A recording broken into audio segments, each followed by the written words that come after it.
Key energy experts recently gathered in Zambia's capital Lusaka for the second edition of the Energy Forum for Africa, held under the theme Investment Opportunities in the Energy Sector in Zambia and Africa.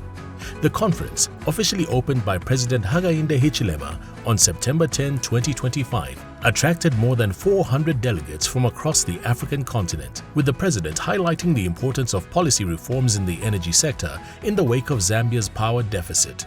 Reforms are important. If we didn't inject these reforms in the electric sector with a drought of last year, we would have never achieved growth in the economy, because it wasn't just possible to continue operations in certain mines, in certain factories, and indeed agriculture. Participants included policymakers, investors, lenders, developers and development finance institutions from the continent, with CEC being represented by a high-powered delegation that featured on various panel discussions which focused on cross-border power initiatives, including the construction of international transmission lines and the harmonization of legal and regulatory frameworks to boost regional power trading. Such measures aim to ensure that countries with energy deficits can benefit from those with surpluses.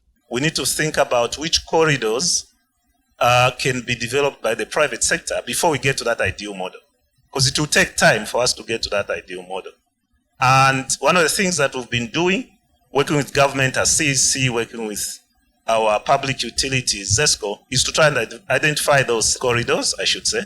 And once we do identify those corridors, then we need to put in solutions in terms of how do we anchor investments by the private sector in those corridors. And that requires that we think about the anchor users for those transmission corridors and allow a recovery of amounts that allow the investments to be bankable.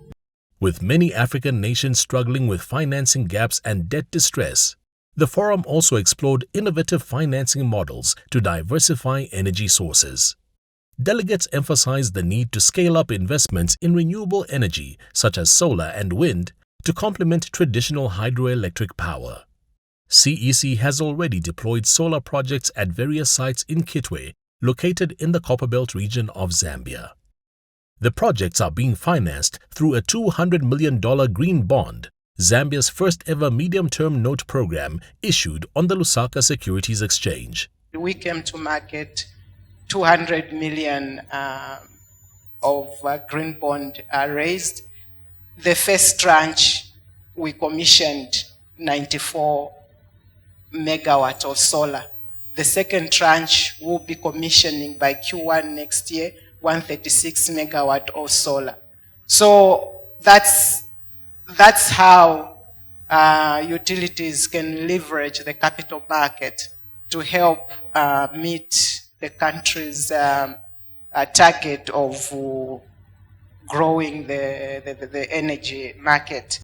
A further key highlight was the call to improve the investment climate by aligning electricity tariffs with economic realities. This, stakeholders agreed, would attract private capital and innovation, while also strengthening the continent's aging transmission infrastructure.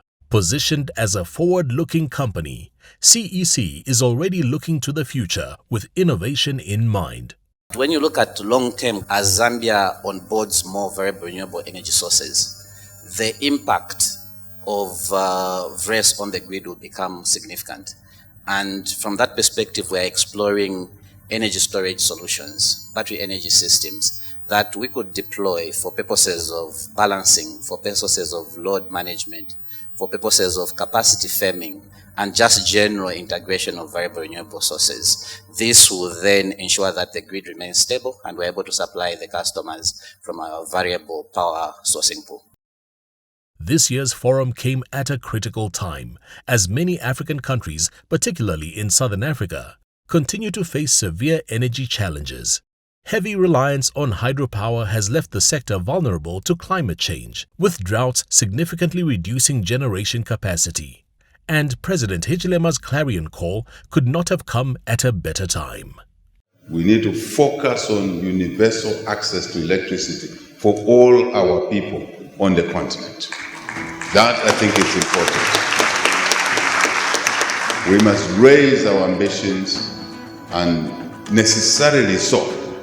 Who is that African who will accept not to be part of the target for them to receive electricity?